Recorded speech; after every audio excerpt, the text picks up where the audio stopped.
is the leader's role? What is his job?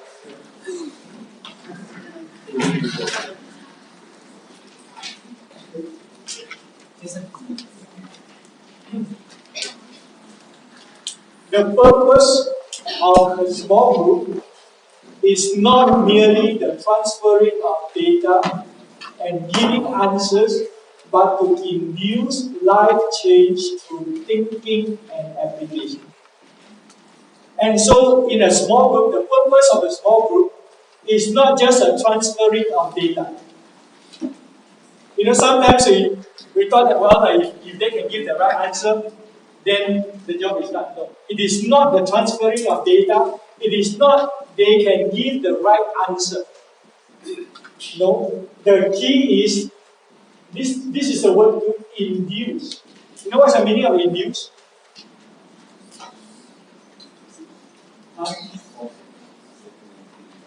Induce. To stimulate. To stimulate. Okay, if I said to induce learning, who is doing the learning? I induce you to learn. So who is learning? I learn or you learn? You learn. Huh?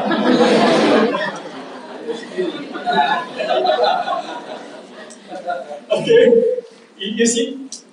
Now earlier we said, for who? And therefore, the purpose of the small group is not the leader learn something, but the leader wants to help the members to learn something. Right? And therefore, the job of the leader is to help the members so that they can learn. Learn through what? Through induce life change through thinking and application. Now, in our education system, we don't promote thinking. We just promote memorization.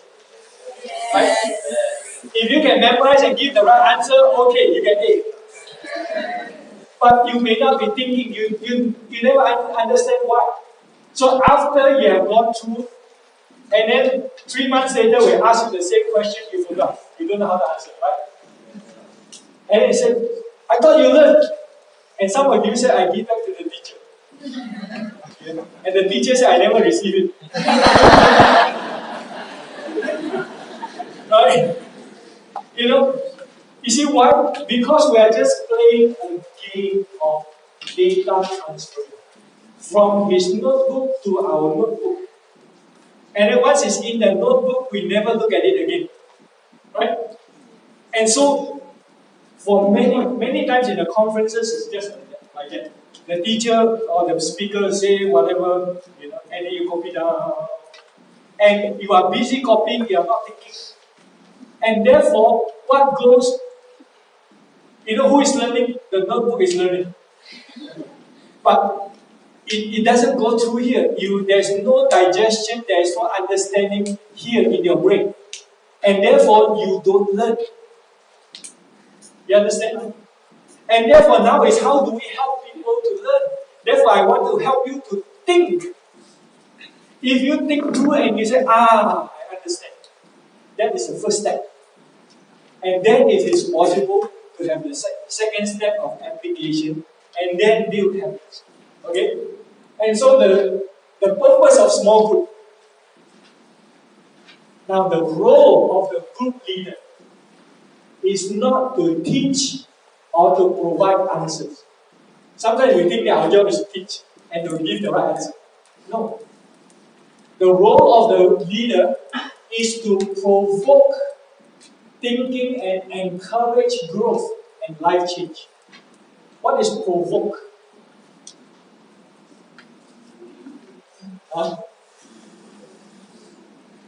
Provoke. Stimulate or push a bit, right? You know, provoke thinking. You see, all of us, we tend to be passive. If I don't have to think, I don't need to think, right? Most of us don't like it. And sometimes ask you to think, you think for a little while, you say, no, give me an answer. Why? We are lazy to think.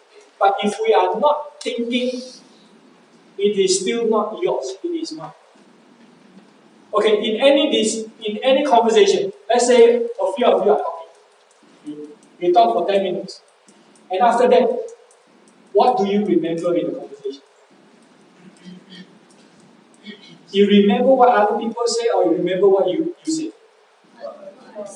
Huh? You remember what you say, right? You see, why do you remember what you say? Because it went through here.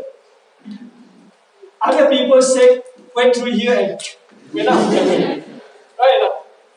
You see, that's why in small group discussion, what we miss, the group leader thought that his job is to teach and to provide answers. And so he is the one that do all the talking. And so he remembered. But the rest of the members just listen. And they don't remember anything. Right? And therefore they don't learn. But the purpose of the small group is to help the members to learn. You understand? And so now we need to change the way we conduct small group. Then we want to make sure that the people started talking. Because they will remember what they talk. They don't remember what you talk, but they remember what they say. Okay? Because what they say went through their brain. You understand? Okay. So the key is not to get the right answers, but to engage the thinking process, to grasp the issue and explore the solutions. So the key is not the right answers. Sometimes you say, okay, this is the right answer. So they say something and then they say, what's the right answer? And so when you give the right answer, the whole thing stops there, right?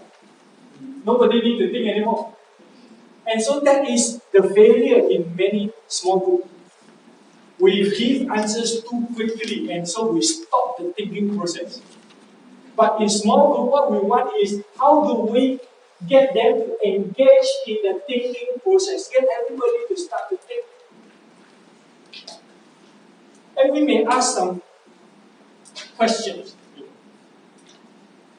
When my children were young, I asked them all kinds of crazy questions. So I asked, what do you have two noses? I mean, two noses. One nose and two noses. Why do you have two noses? Yeah. Why not just one? And then they said, God made me like that. Yeah, but why did God make it this way? and cause them to think.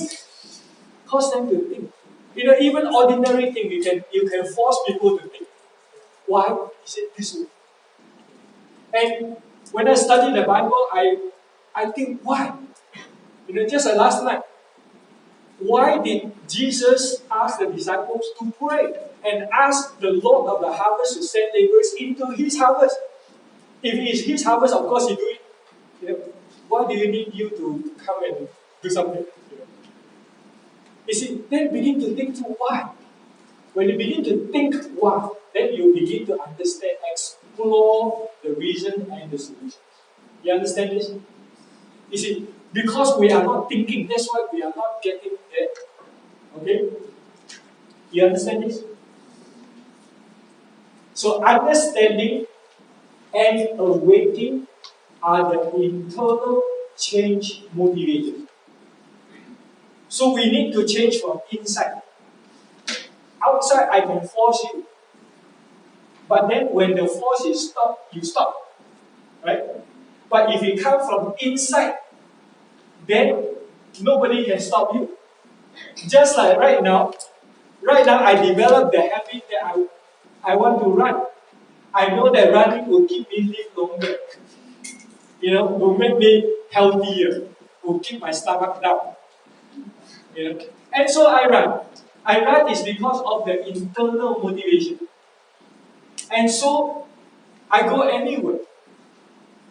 I will find reason, places, whatever to run. Even not a long one, but do something to sweat.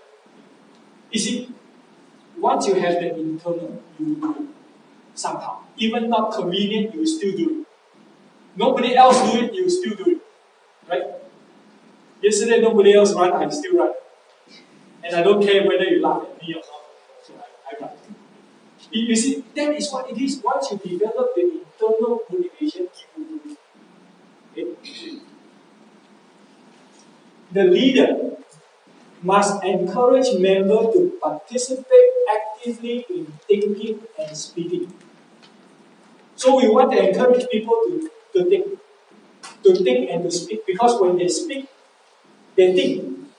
And when they think, they remember what they say. Okay? And so be sensitive to get silent members to speak also. So when in a group, there are all kinds of people. Some like to talk, some don't talk. Okay? And so don't let the talker keep talking. You know? And the non-talker, you need to encourage them to talk so that they can also learn something. Okay? If the leader gives the right answer too soon, it will cut short the thinking process, reducing it to a passive acceptance of unprocessed data.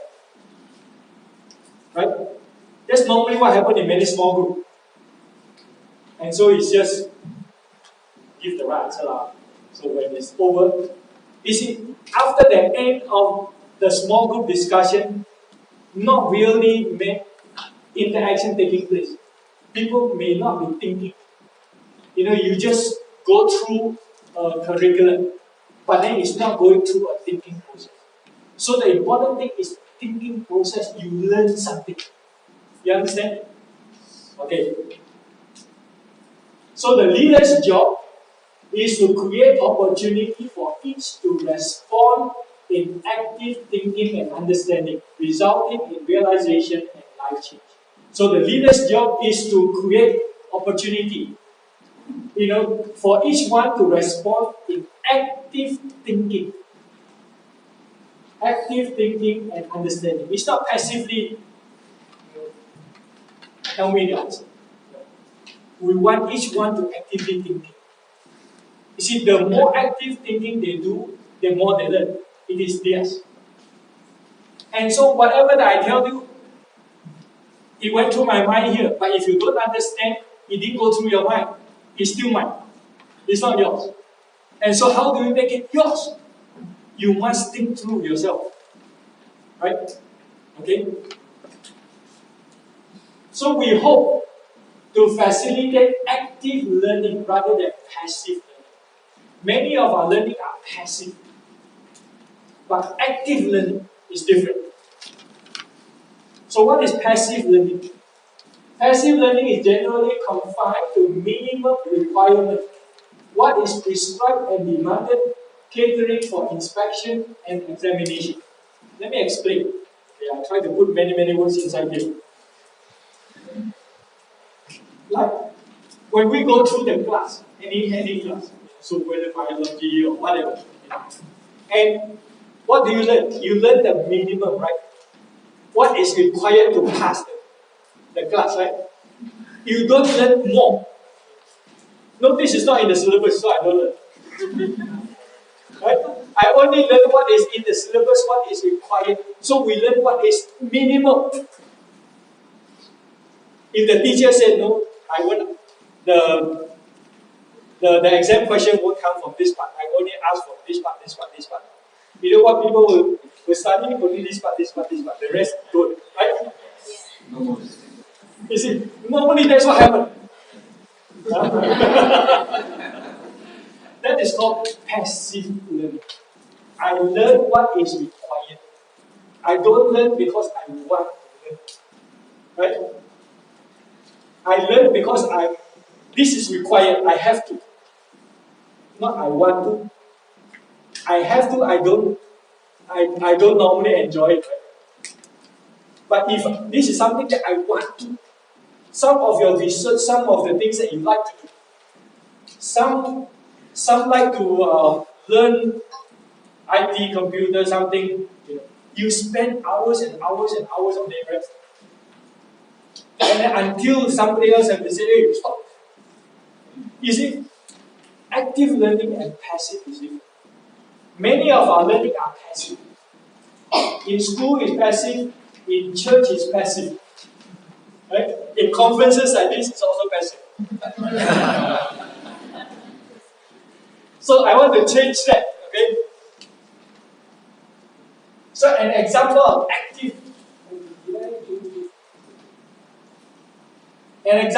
active learning is in Acts chapter 17, verse 11. Now these Jews were more noble than those in Thessalonica. They received the word with all eagerness, examining the scriptures daily to see if these things were so. Who taught them? The Apostle Paul. But they still examined the Bible to see whether what Paul taught was right. And so, you see, this is active. And so I hope to have active learning here. Whatever that I teach you, you go back and check the Bible and say, no, he didn't get it right. You know? You check so that this is active learning. Active learning may begin with given content and scope, but taking active steps to examine and verify, searching further for better understanding. So that is active learning. Active learning is going beyond what is required. And so that you gain understanding more. Okay? This active. So success is not measured by how much is taught by the teacher, but how much is learned by the student. And so the success of this is not how much I tell you, but how much you learn, how much you think. Okay? And so in this seminar, the rest of the seminar will try to get you to talk more, rather than I do the talking. Okay? Now, I was doing this in the church in Singapore, and so I was teaching it in an adult cell group, and then I went home and asked my daughter. My daughter was in the youth group, and I said, "Will this work with the youth?" She said, "No." I said, "Why?" He said, our generation, we don't bring Bible, we only bring cell phone. Everything is in the cell phone. Whatever that is not in the cell phone, we won't use. So he said, "Can you put this thing into my cell phone? Then I will use." He said, "What do you want?" Right? So you don't bring. Now you don't see people carry big Bible. Their Bible is in their phone, right? So my daughter said, "No, this one won't work. You get anything printed, whatever, it won't work with us. You work with the old people, but you don't work with us." So then I went and asked my church people. I said, "Is there a way? Can anyone know how to help me in this?" And so finally, we made this into an app and put it into the. So this is a church-based thing, but then we agreed to let anybody use it for free. Okay, and so if you have data or whatever, you can check this. You can Google for this word called cross-link, CROSSLINK. Or you can also Google for YCCL. And then you come up with this. YCCL is the name of our church. But then we also changed that to YCCL means Yielding Christ-Centered Life. Yielding Christ-Centered Life. So you can look at this.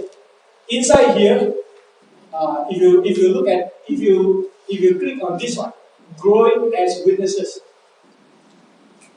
If you click on this one, inside there is the English lesson and also Chinese lesson. Okay, so the whole thing are there. You can download that and whatever is for free. But it's very hard to print that. If you want to print that, I can give you the PDF format. So you can print that out, and so you can print it in a piece of paper like this, And so on both sides, and so just one page. So everything can be there. And so what I'm going to do is,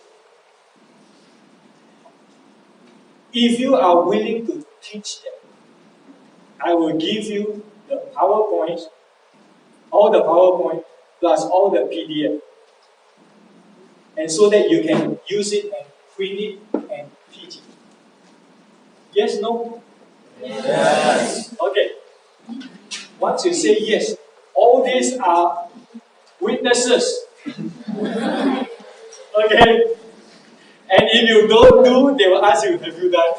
Okay? So let's check on each other so that we can all learn. Okay? Now, okay, let's do some practice. If you go back to the list of the lesson.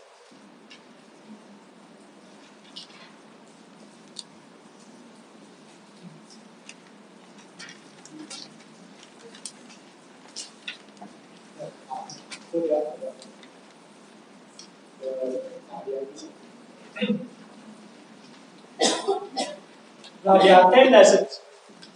We only have two morning. And so we will not be able to go through all of them.